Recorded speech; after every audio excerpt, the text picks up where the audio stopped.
నిర్వర్తిస్తున్నాము. ఈ దినముల్లోని చాలా మంది నేను చూశానండి. లాస్ట్ టైం నన్ను ఒక వాక్యం చెప్పడానికి పిలిచారు సంఘంలోని. పిలిచి అన్నారు, అమ్మగారు మా ఒక సంఘంలో 20 మంది కంటే ఎక్కువ ఉండరు, మీరు వాక్యం చెప్పడానికి వస్తారా? అదేంటయ్యా అలా అడిగారు అనేసి అంటే మాస్టర్ గారు నాకు చెప్పిన ఒక సాక్ష్యం ఏంటో తెలుసా?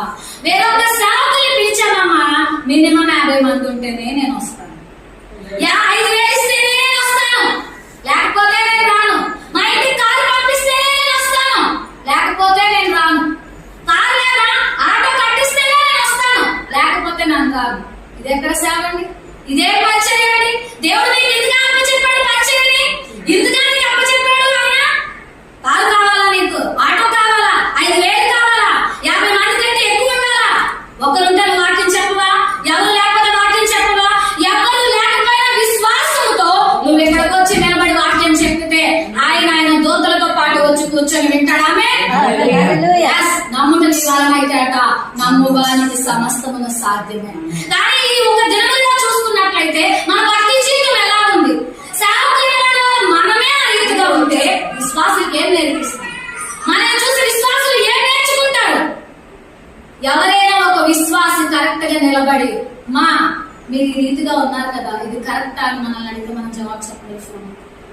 సహోదరుడా, ఒకసారి పరీక్షించుకుందాం, మనకు మనమే క్వశ్చన్ చేసుకుందాం.